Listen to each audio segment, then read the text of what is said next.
All right, we're talking albumin, protein, blood proteins anyway.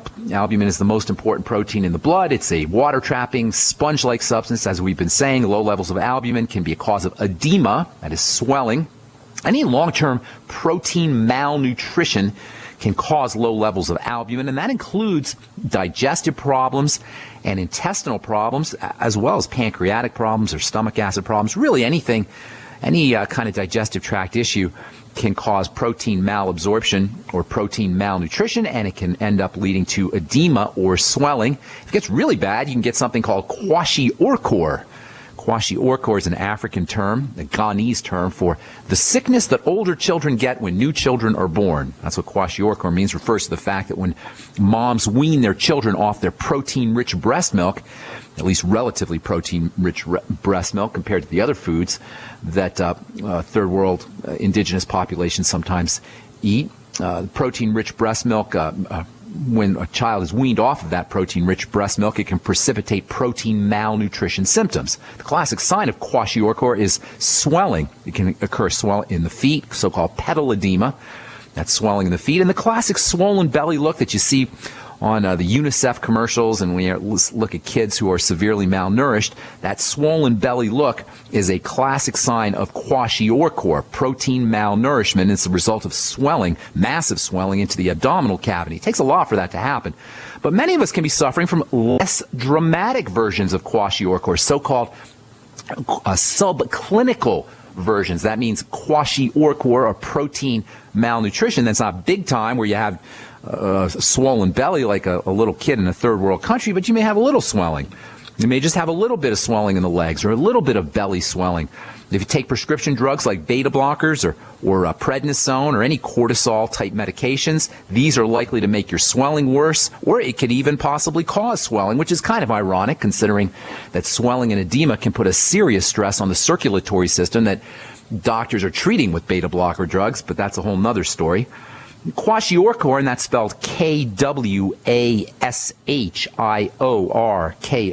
kwashiorkor, which, by the way, means, kwashiorkor means, well, I said what it means. It means the sickness that older children get when new children are born. I like the way that sounds. Sickness that older children get when new children are born. It's kind of an interesting descriptive term. Anyway, kwashiorkor, really any kind of protein malnutrition, can decrease the effectiveness of the immune system, which is, for the most part, made up of protein.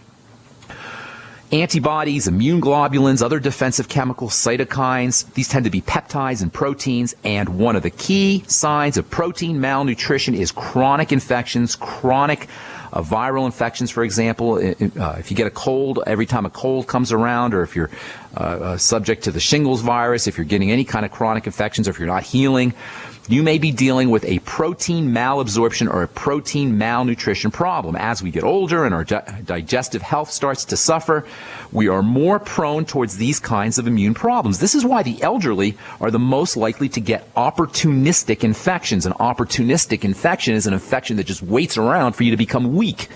An opportunistic infection, or an opportunistic viral infection, for example, like the shingles virus, which is a classic opportunistic viral infection, just waits for us to be either malnourished or somehow weakened or somehow stressed, and boom, that virus pounces. This is why elderly folks are encouraged to get vaccinated, and this is why I think elderly folks should be focusing on their immune system rather than vaccinations, especially if you're prone towards the shingles virus. I get at least one letter a week, sometimes more, from folks who want to know if they should use the shingle vaccine or what they can do for shingles. Shingles is an absolutely miserable affliction. It can cause serious pain, as anybody who's had shingles can tell you. It can happen in the eyes, or it can happen anywhere in the body. My mom just had it a couple of weeks ago. It only happens when we are weakened. You don't need the shingles vaccine. What you want to do is you want to focus on getting strong, especially focus on making your immune system strong and your digestive system strong. Most of you guys have probably seen the marketing campaign for the shingles vaccine. Shingles vaccine can set you back $150 to $200 or even more, depending on where you get it. In my opinion, if you don't want an opportunistic infection like the shingles virus, you don't need a vaccine. You need to take care of your immune system, take care of your nutritional supplementation, and take care of your digestive system especially. The edema that malnourished children get, this kwashiorkor belly edema or swelling in the feet, can also occur in long-term alcoholics, especially the belly swelling, and drug abusers too. And it can be potentially life-threatening. This swelling in the belly from the accumulation of fluids that leak into the tissues of the abdominal area is called ascites, A-C-I-T-E-S. Ascites is the Greek term for wineskin, and it's derived from the fact that the belly looks like a wineskin, one of those bags that people keep wine in. Ascites is a major sign of liver failure or of cirrhosis. Up to 85% of cirrhosis patients are ultimately going to develop this ascites, this belly swelling. Alcoholics are a major risk, but ascites can affect folks who are dealing with hepatitis C, hepatitis B, or even folks who are just dealing with some kind of liver stress, or even obesity can cause this swelling of the belly. Now, there's lots of causes of edema. There's lots of causes of swelling. Vein issues can do it as the blood returns to the heart. If your veins aren't, if blood isn't flowing through the veins appropriately, fluids can leak out of the circulatory system, out of the veins, and cause swelling. There's valves in the veins that are supposed to close to keep blood from flowing backwards. If these valves break down from microscopic inflammation or sugaring, glycation, any blockages in the circulatory system, blood will back up and water can leak into the tissues from the circulatory system. This can be a major cause of edema. All right, got more to say about edema and swelling and albumin and protein. We're coming back right after this. Okay, we're talking about protein. A lot of folks don't realize that protein is involved in keeping water in the circulatory system, so edema, swelling, can be a sign of protein deficiency. Now, there's lots of causes of edema. Circulatory issues can do it. Vein issues can do it. If blood is not making it up back to the heart through the veins, it can pool back down and cause a leakage out of the circulatory system into tissues. So if you're dealing with edema issues, you may want to consider a circulatory problem. You may want to consider a vein problem, especially if you have hemorrhoids also. Hemorrhoids are the same kind of idea, blood pooling into the bottom part of the body, blood not making it upwards on the return trip back to the heart. This will show up as swelling in the lower extremities, feet, ankles, legs. It can also affect the skin. It can also affect internal organs. And drugs can be a major cause of edema. We talked about cortisol earlier. That can do it. Prednisone can do it. Beta blockers can do it. Birth control pills can do it. Calcium channel blockers can do it. Pretty much any medication that slows the heart down or slows the body down can cause edema and fluid retention. And ultimately, heart disease can cause this kind of swelling as well as lung issues and respiratory issues. And of course, one of the major causes of swelling is albumin deficiencies. Albumin, as we said, acts like a sponge that keeps water trapped in the blood. No albumin, no sponges, no water trapping. That means fluid can leak out of the circulatory systems into the circulatory system into the tissues and cause swelling and edema. And one of the things that you can do if you have edema is start to address your circulatory system. If you have puffiness under the eyes or a discoloration under the eyes, a lot of folks think that's a skin problem. It is not a skin problem. If somebody's trying to sell you a skincare product that's supposed to help you with puffiness under the eyes, run, don't walk. This is not a friend of yours, and this is not somebody who has your health interest in mind. If anybody's trying to sell you a skin care product for puffiness under the eyes and or for discoloration, for darkening under the eyes, they're either ignorant or they're a charlatan. Because it has nothing, puffiness under the eyes and discoloration under the eyes has nothing to do with the skin. It's a classic sign of a circulatory problem. You got to move that circulatory system, and there's lots of ways to do it. First of all, if you have any kind of swelling under the eyes or in the feet or in the belly or anywhere really, you want to stop putting pro-inflammatory foods in the body. It doesn't cost you anything to do this, folks. It's free. Anything that amps up the inflammatory response, especially processed fats, hydrogenated fats, trans fats, and now they have trans-esterified fats. Any kind of processed fats or processed sugars are going to amp up the inflammatory response and can make swelling worse. Lack of nutrition, a lack of the mighty 90 can make swelling or edema worse. Essential fatty acids are super important because these essential fatty acids get turned into hormones that can control the inflammatory process. If you have a gallbladder issue in addition to a liver issue or an intestinal issue, you're not absorbing your fats, or if you're not taking your ultimate EFAs, you're running a serious risk of an exacerbation or of even causing edema or swelling. So get on the mighty 90. If you have edema, get on the mighty 90, especially the essential fatty acids. Essential fatty acids can also keep your fat cravings at bay, treat your fat cravings, or treat cravings for oily foods, fatty foods, greasy foods, french fries, potato chips, any kind of fried foods, as a classic manifestation of a essential fatty acid deficiency. Coconut oil can be really helpful because it's so satisfying. Use a teaspoonful of coconut oil if you're craving fatty foods, or for anybody. I was just reading about coconut oil and brain health. Ty Bollinger put a post somewhere, I think on Twitter, about coconut oil and brain health. Coconut oil is amazing, amazing stuff. You can cook with it, make your eggs taste nice and coconutty. You can slightly roast vegetable or fry up some vegetables in coconut oil. Mix your coconut oil with a little cocoa and some xylitol and make a little spread for crackers or for celery or for bananas. Just get creative with coconut oil, man. That stuff is absolutely amazing. Coconut oil is up to 2/3, even more than 2/3, medium chain triglycerides, which are super important for energy, especially if you're dealing with gallbladder problems. I remember when I was working as a pharmacist in the pediatric ICU at Pediatric Intensive Care Unit at University Hospital, almost all the kids who had belly problems, who had Crohn's disease or celiac disease, and a lot of kids over at the University Hospital in Denver were dealing with these kinds of problems. Almost all those kids got medium chain triglycerides in their medicine drawer, pharmaceutical medium chain triglycerides, MCTs. But you can get MCTs right in coconut oil, and MCTs are wonderful for the liver. They're wonderful for helping the body use the energy from fats. They're not stored, so you don't have to worry about getting fat, but you get lots of energy from MCTs. And as I say, coconut oil can be 60% medium chain triglycerides. So when the body's stressed either from wrong kinds of food, processed foods, processed fats, or malnutrition, lack of the mighty 90, lack of the essential 90 nutrients, the circulatory system can become leaky.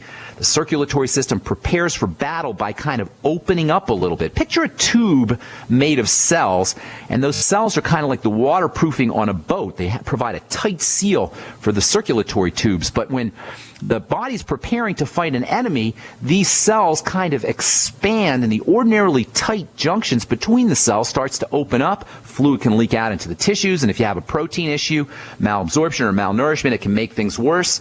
If you have circulatory system issues, clotting blood, coagulated blood, or if you have lymphatic issues because you've been eating the wrong kinds of food or because you have allergens or toxins in the blood, that's going to make things worse. Same, by the way, with poorly oxygenated blood. That can also cause swelling and edema. So flooding your body with oxygen is super, super important for edema and swelling issues. Deep breathing, movement, get on a rebounder, move that fluid around if you're dealing with edema or you're dealing with swelling. If I had edema or I had any kind of swelling issues, water leakage out of my circulatory system, from a nutritional standpoint, I would be eating as little calories and as nutrient dense as possible. The more calories we ingest, the more likely inflammation is to be. The more likely inflammation is, the more likely it is to cause swelling and edema. Use veggie juices as tolerated, because veggie juices can be problematic too. And make sure you're using intestinal and liver nutrients, bone soup, mushroom soup if you're a vegetarian or a vegan. These can all be helpful for edema or swelling issues. All right, I'm Pharmacist Ben. We're coming back with your phone calls right after this on The Bright Side. America's #1 source for independent talk radio for over a decade. We are the GCN Radio Network. Mushrooms can have really important health benefits. One of the things mushrooms can do is they stimulate the immune system. They're anti-inflammatory. They can also help with edema and with swelling. So if you're a vegetarian or you're a vegan and you don't want to do the bone soup can be helpful also for swelling and edema issues. You can use mushroom soup. You can just use mushrooms. Mushrooms have got some really valuable polysaccharides, long chain sugars. They can be healing for the digestive system. They can be very gut friendly. Mushrooms contain something called beta-glucan. Beta-glucan is actually a family of substances, sugar-like substances. They're long chains of glucose, long chains of sugar. One of the neat things about chemistry is when when a molecule is made into a long chain of repeating molecules, so you have glucose and then you have repeating glucose molecules in a glucan, this long chain system has different properties than the individual molecules that compose the long chain. So glucose is an explosive sugar, and it can cause all kinds of problems in the body. It's important for brain health. It's one of the ways the body derives energy. But when those glucose molecules are constructed into a long chain called a glucan, that glucose molecule becomes very interesting. It can't be used for energy. A glucan molecule is not going to be used for energy, but a glucan molecule, which is made up of little pieces of glucose, has some really important anti-inflammatory and pro-immune benefits, and this can be very helpful for skin health. I use glucans a lot in my skincare formulations, specifically a glucan called beta-glucan. We will tell you all about that on our next Bright Side episode, and then we'll finish up talking about albumin, and we'll go on to our next super-duper important peptide, maybe the single most important peptide, maybe the single most important biochemical in all of biochemistry. You guys have all heard about it. We talk about it a lot on this program. We'll tell you what that is. Hopefully we'll do that tomorrow as we finish up talking about albumin and then move on to our next protein. All of this as it regards osteoporosis and bone building. You notice we haven't even talked about calcium yet. We will, of course, talk about calcium, which is a very important mineral, but there's so many other ways to go when it comes to anabolism, when it comes to building, when it comes to building the body, and specifically when it comes to building bone. Okay, our number today on the bright side, our number every day on the bright side, 855-660-4261. Ahmad in California. Welcome. What's going on, buddy? How you doing, Mr. Ben? Good morning. What's cooking? So I have a couple questions. I've been hearing a lot of mixed reviews. Well, first, there's two questions I mainly have, so I'll just ask, and you can just answer them both. The first one is I got the BTT pollen burst. I bought that one world whey protein, okay, and I got the nascent iodine. I just want to know what's the most effective way to take all of those throughout my day during, okay, recommended well, let's take them individually. You said nascent iodine. You said whey protein. What was the other two? Pollen Burst Plus and the BTT 2.0. Okay, the Pollen Burst Plus is not really nutritional. It's more for energy. You can use that in the middle of the day. I wouldn't take it with food because it may slow down the digestive system a little bit. So in between meals, and it is not really nutritional. There's a couple nutritional things in there. There's some SOD in there, superoxide dismutase, which is kind of like an antioxidant sort of thing. And then there's also some vitamin D, but mostly it's caffeine in a very absorbable form. It'll give you some energy. I don't consider that to be a nutritional supplement. The BTT, of course, is a nutritional supplement. It's a great nutritional supplement. You want to sip on, in my opinion anyway, you want to sip on it all day long. Every once in a while when I want a quick hit of nutrition, I'll just take a scoop, or not a scoop, but a little, maybe a half a teaspoonful of the powder and put it under my tongue and let it dissolve under my tongue. That'll give you a quick burst of nutrients. Oh, wow. Yeah, that's a neat thing to do. You can also mix it in with your smoothies. You can make pops out of it. Just be creative with the Beyond Tangy Tangerine. But in my opinion, the best way to use it is to sip on it all day long. And then you said the protein. What was the other thing you said before protein? Oh, I bought the nascent iodine. Oh, the nascent iodine doesn't matter when you do the nascent iodine. You can do that in the middle of the day or the beginning of the day. That doesn't really matter. The protein, there's several ways to do protein. The best way to do protein is when you come home from the gym, always. When you come home from the gym is the best time to do all your nutritional supplements, but especially whey protein, which is a building protein.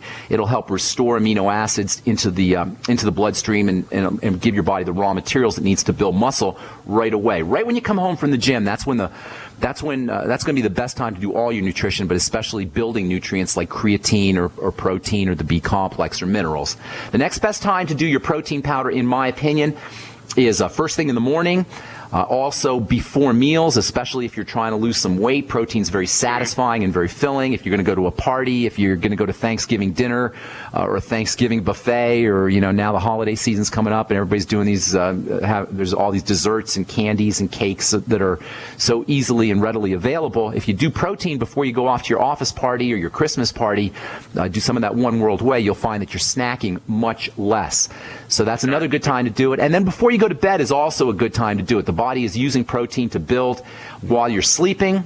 And then if you have a little bit have some amino acids in the system before you go to bed, that'll make it easier for your body to do its rebuilding and healing work as you're sleeping. So the next best time to do your protein is before you go to bed at night. So first thing in the morning, when you come home from workouts, before parties or before meals that you're afraid you might overindulge in, and then before you go to bed. Those are the best times to do your protein. One more question really quick before I go. Dairy. I keep hearing mixed reviews. I couldn't find anything where there's no you said it would, dairy is. What would you say? Raw dairy. Dairy's got some amazing stuff in it. Milk is human mother's milk is the ultimate food for a baby, but goat milk, sheep milk, even cow's milk, if it's unpasteurized, is just so chock full of nutrients. It's hard to marginalize or diminish its importance. However, once the milk is pasteurized, the enzymes are gone, a lot of the nutrients are gone, the B vitamins are going to be gone. Pasteurized milk is most certainly not a health food. There's really no upside to doing, maybe a small upside to doing pasteurized milk. And then if the milk is homogenized, the fat particles are made really small, and those fat particles can then, those miniaturized, those tiny little homogenized fat particles can enter into the blood through the intestine, and that is a really big problem. Personally, I would stay away from pasteurized milk. If you're going to do milk, do raw milk, and there is some nutritional benefit. Actually, there's quite a bit of nutritional benefit, as long as you don't have any allergy problems, and many people do have allergy problems, specifically to the albumin. Well, to a lot of things, but albumin in milk can cause some allergic reactions. We'll talk about albumin allergies here tomorrow or the next day as we continue talking about albumin. Does that help you, Ahmad? That helps big time. I don't know if I have time for another one. Just my girlfriend has an 8-year-old girl, and she's allergic to nuts, eggs, and any type of seafood. Is there any possible way to reverse that, or is that... No, you're not going to reverse it, but you can maybe process slow it down. Yeah, you can process the foods a little bit. Like, for example, if you're allergic to eggs, you may not be allergic to the yolk. You may just be allergic to the egg white. That's where a lot of the protein is and a lot of where the albumin is. So, for example, with eggs, you can try the yolk and not the white. With nuts, sometimes sprouting the nuts or soaking the nuts can be helpful. It may not be a nut allergy as much as it's an intolerance to some of the compounds in nuts. And so soaking the nuts can be helpful. And then as far as seafood goes, seafood allergies, that's going to be a little bit trickier because the protein that we're allergic to is such an integral part of the seafood itself. So it's a little bit more difficult with seafood. But with nuts, try soaking. With eggs, try doing the yolk and not the white, or maybe cooking them a little bit differently. Poaching them, for example, instead of scrambling them may make a difference. Okay, Hamad? Thanks so much for your call, buddy. Thank you very much. Have a nice day. You too, buddy. Bye-bye. All right, Steve in Virginia, hang tight. We'll get to you when we come back from our break. Lori, Matt, Sandy, we'll try to get to all you guys as well. I'm Pharmacist Ben. You're listening to The Bright Side on the Genesis Communication Network. We will be back with more good health information right after this. Don't go away.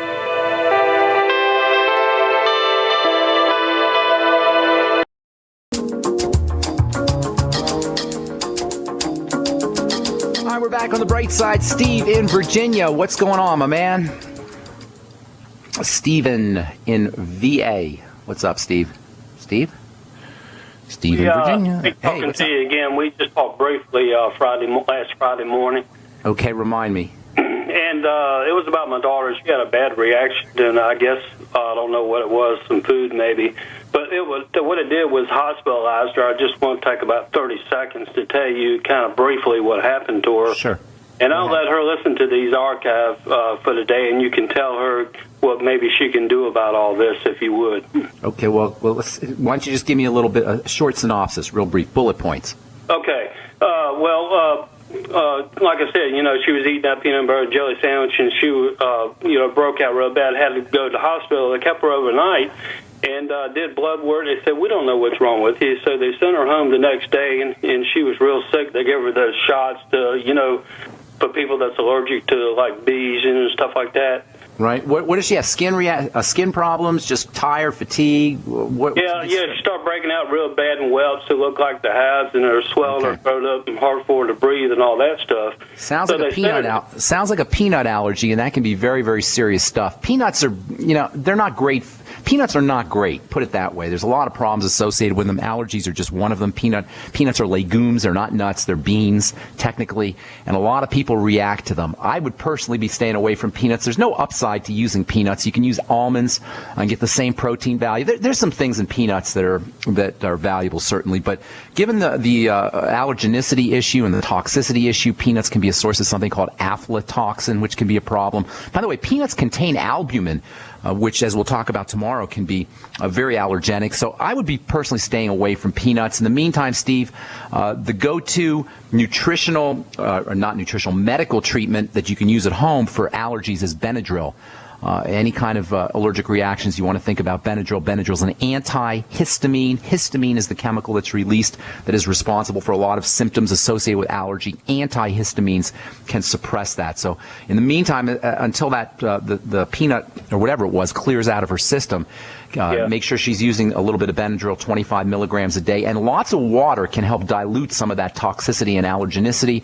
Of course, if she has any other digestive issues, you're going to want to work on those. Probiotics can help protect against some of the allergic metabolites, the allergic breakdown products of food. So making sure she's on a good probiotic supplement and just keeping her relaxed and in bed, kind of bed rest, and don't put a lot of stress on her body. That's the best strategy for you once she already has that allergy. Did that answer your question? But also vitamin C can have a lot of good antihistaminic properties. High doses of vitamin C. Just watch out for diarrhea or loose stools, which high doses of vitamin C can cause. Does that help you? Yeah, that helps a lot. But what they did was they put her on 30 grams of prednisone. Well, you don't want to hear me get mad on the air. I promised myself I wasn't. No, I know. I didn't want to get your blood pressure up. No, prednisone is a very, very powerful immune suppressant. The utter stupidity and intellectual and health and moral bankruptcy of a lazy medical professional giving somebody prednisone when they don't know what else to do is just so infuriating. Now, if she has some kind of life-threatening issue and you need to suppress the immune system short term, that's one thing. But simply and I don't know, maybe she did have a life-threatening issue, so I shouldn't get all worked up here. But typically, prednisone is such a nasty, nasty drug that it's best left alone. And I wouldn't go near prednisone unless I absolutely had to. And I'm not saying maybe the doctors felt that there was something life-threatening, so I'm not going to get all worked up over that. But as soon as she can get off the prednisone, have her wean herself off that prednisone, and as soon as she can get off of it, the sooner she can get off it, the better. Yeah. So, okay. And also they wrote a prescription for an antidepressant, and I just couldn't understand that. Yeah, I can't understand it either. Is she depressed? What's the? No, it's because she was so emotional and upset because of this side effects or whatever it was, she was having. What antidepressant did they give her? Prozac? No, it was some name. Must have been something new. I just didn't recognize it. Okay, well, that's just how the doctors work. She's not going to take it anyway because she doesn't need it. She doesn't. Nobody needs an antidepressant. Nobody needs an antidepressant. Period. She's eaten very little since this is happening, and it keeps coming back on. I figure maybe it might be in her system for a little while. Maybe liquids, bone soup, smoothies. Keep her on liquids. That way she'll get the water that'll dilute some of that toxicity and make it easier for her body to process. Gotta move, Steve. Thank you so much, buddy. God bless, man. Appreciate it. Good luck.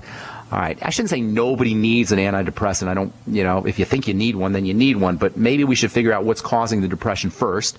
And then maybe we can use some good nutrition that can help improve our mood. There's a lot of good mood-improving nutrients, 5-HTP, GABA. Magnesium has some mood benefits. Lithium orotate, 5 milligrams a day, can have some mood-improving benefits. Melatonin can help improve your mood, certainly keeping away from pro-inflammatory foods, and sugars can also have a mood-improving benefits. I like 5-HTP and tryptophan, the amino acid tryptophan. Okay, let's see. Sandy in Texas, what's up? Welcome to the bright side. Yes, I know that you don't really care for sugars and for us to use sugars, but, with the holidays coming up and people baking stuff, I use xylitol. Xylitol. You ever try xylitol? Xylitol? Yeah, XYLITOL. It's super sweet, so you're not going to want to use as much as you're going to. That's about as sweet as sugar, I guess. But it is very, very sweet, so you want to be careful with it, and you can bake with it. It has a slightly different taste than sugar, but it's close enough. And it has the benefits of being good for your bones, good for your teeth, having antibacterial properties. You can squirt xylitol solution in your nose for sinus infections. It's really a really, really nice sweetener. Non-caloric. It's safe for diabetics. Just a great sweetener. XYLITOL. Okay? Okay. All right. Thanks. Thank you Thanks, very Sandy. much. Take care. All right. God bless, man. Okay, Matt in Illinois. What's up? Welcome to the bright side. Hi, Ben. Thanks for taking my call. Sure. What's going on? Just real quick, my sister-in-law wants to quit smoking. I was wondering if there's anything she could do to help her quit. Yep, there's lots of things. Nicotine, which is what you're addicted to when you're smoking, has a nutritional cousin, which is nicotinic acid. How do you like that? Nicotine and nicotinic acid. They're not exactly the same, but they're close. And vitamin B3, which is nicotinic acid, or niacin, is the first thing you want to think about if you're trying to quit smoking. I would be using the timed release version of niacin, maybe 100 milligrams to 200 milligrams a day. If you take too much niacin all at once, you may get the niacin flush. That's not going to happen with the time release form. But if it does happen to you, if you take too much niacin all at once and you get the niacin flush, not to worry. It's not a big deal. It goes away. If you take your niacin with food or you take smaller doses of niacin, that won't happen. And if you use the timed release form, that won't happen either. So I would personally be getting something called Nicobid, Nicobid. There's a lot of them, but that's the brand name, time release niacin. Make sure you're taking your niacin with your Beyond Tangy Tangerine. Whenever you take one B complex, one of the B complex, you want to make sure you're taking the entire B complex. I would also try some nice relaxing nutrients, something like GABA, G-A-B-A, maybe 100 to 200, even up to 300 milligrams of GABA. That can have a nice relaxing effect that can help with nicotine withdrawals. Tryptophan or 5-HTP can also help with nicotine withdrawals. 5-HTP, maybe 100 to 200 milligrams. Make sure you're getting enough magnesium. These are nice relaxing nutrients that can help take the edge off of the withdrawal symptoms. I'm sorry, we got a little knocking around there. Is that you, Matt? My headset, but okay. I can't tell. All right, magnesium is another thing that you might want to try. Making sure that her belly is full, that she's satisfied. When you have an empty stomach, you tend to want to smoke a little bit more. So making sure that her belly is full, using protein smoothies, whey protein smoothies, that can also be helpful. And a little bit of exercise can help. A couple little tips for trying to quit smoking. Right after a workout, it's difficult to smoke a cigarette, especially an intense aerobic workout. So if you get on a rebounder every time you want to smoke a cigarette, that can make a difference. And then if you brush your teeth with peppermint, or if you gargle with peppermint, it makes it a little bit more difficult to pick up a cigarette and smoke. And that's true also for dieting. If you want to lose weight, it's a little bit more difficult to eat when your mouth is minty and pepperminty. So that's why you'll notice after you brush your teeth, you don't feel like eating as much anyway. For most of us anyway, we don't feel like eating after we brush our teeth. So gargling with a little peppermint oil, or using a peppermint mouthwash, or putting a couple drops of peppermint in the mouth, that can help kind of get her past a cigarette craving. So there's a bunch of good strategies for you. And the most important strategy is just good old willpower, which personally I have a hard time with because I don't have any willpower. But I did quit smoking, and I'll tell you, when you quit smoking, I smoked from the time I was 16 to the time I was 19 for 3 years.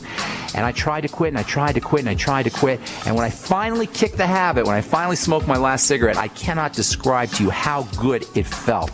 Just to get that monkey off your back. So if nothing else, just picture how good you're going to feel when you quit smoking. And by the way, food is going to taste a lot better to you after you quit smoking. All right, that's all the time we have for today. Thank you so much, friends, for joining us on The Bright Side. We'll be back at you tomorrow. We'll continue talking about bone-building nutrition on The Bright Side. Check out my blog, pharmacistben.com, and click on the Join the Team link on brightsideben.com if you want to start yourself a longevity business. I'm Pharmacist Ben. We'll talk to y'all later, folks. Have a wonderful, beautiful day. Bye for now.